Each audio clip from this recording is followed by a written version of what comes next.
Police investigating 2 homicides. The health minister reveals plans for a safe and efficient general election, and a group of Cuban nationals apprehended.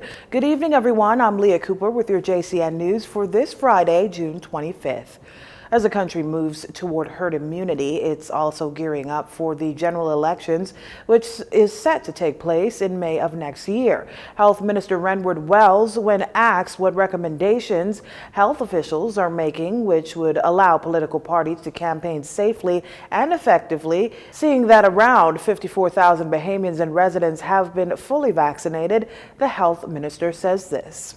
Well, I'd say we can look to, again, we can look to other countries who've gone forward. Israel had an election this year, and they had some of the worst cases of COVID before they vaccinated vast swaths of their population. So they were able to safely hold a general election in Israel with outside of the ambit of health protocols because their population was vaccinated. You may remember that it was sometime around March this year, Bahamians harshly criticized both the Free National Movement and the Progressive Liberal Party for campaigning in full regalia in various constituencies in large numbers. Those that criticized felt as if these events were violating the emergency powers orders, as there was a restriction on social gatherings, especially on New Providence.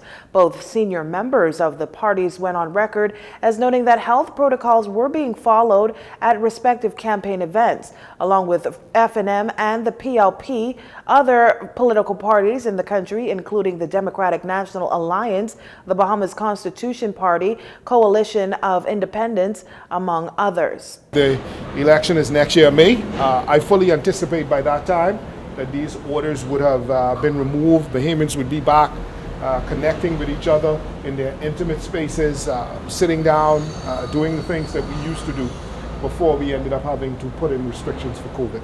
There are close to 12,500 cases of COVID-19 infections in country, with some 703 active cases, according to the Ministry of Health's latest dashboard. North and Central Abaco Administrator Therese Boodle Lang says that she's pleased with Abaco's COVID-19 numbers, especially over the last couple of weeks. She shared this much with JCN News this morning. According to COVID-19 reports, that island reported 373 cases. So we're hoping that Abaco is able to maintain low counts so that there aren't additional very restrictive measures. And so we're hoping, we were also pleased with the turnout for vaccination, especially the first-timers. And so we're looking forward to, more progress in that area, and hopefully we can get out of this situation without, going backwards in terms of community spread and numbers that have give us reason. In February, Prime Minister Dr. Hubert Minnis placed the island on a 2-week lockdown due to the recent rise in numbers.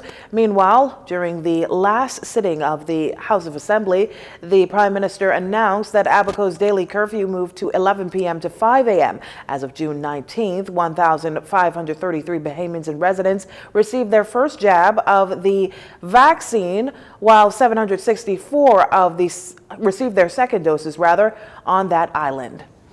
The country recording 2 homicides just hours apart. Here in the capital, police now have the task of identifying and locating the culprits behind 2 separate shooting incidents. The latest homicide unfolded sometime after 9 p.m.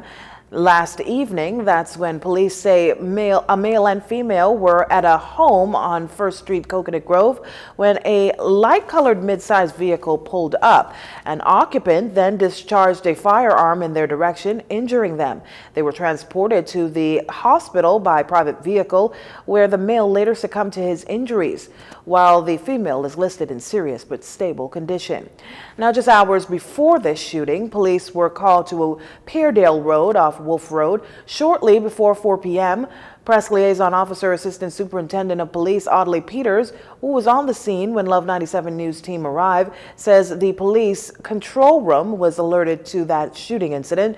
Upon arrival, officers met a male lying in the street with gunshot wounds and a female with injuries consistent of gunshot wounds.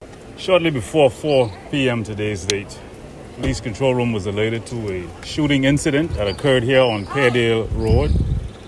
Officers responded, and on their arrival, they met a male lying in the streets with apparent gunshot wounds and a female who sustained injuries consistent with gunshot wounds.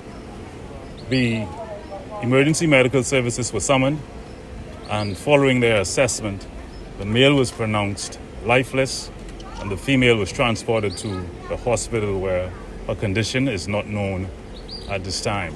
The male was pronounced lifeless and the female was transported to hospital where her condition is unknown at this time. JCN's news team spoke with the family of the deceased, who identified him as 24-year-old Christopher Humes Jr. Well, whoever killed my son, hope you all are just sit feeling good, man. And God be with you all, you know. God be with you all, boy. Right. If I was you all, turn yourself in. Yeah. Because you all killing innocent fellow, man. That's right. Innocent. You all killing innocent man today. Yes. Who got started to work. And they will spend time with his daddy. God is your born, boy.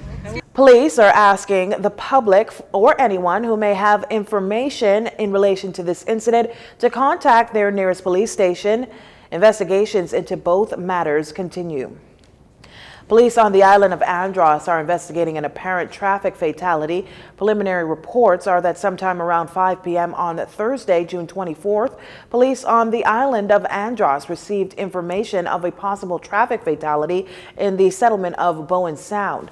A team of officers were dispatched to the scene. On their arrival, they discovered a silver Nissan Wing Road, which was overturned in bushes. During an inspection of the vehicle, the officers found a partially decomposed body of a male. The local doctor later pronounced the body dead. The Royal Bahamas Police Force Traffic Division will continue investigations into this incident. You're watching JCN News. Stay with us.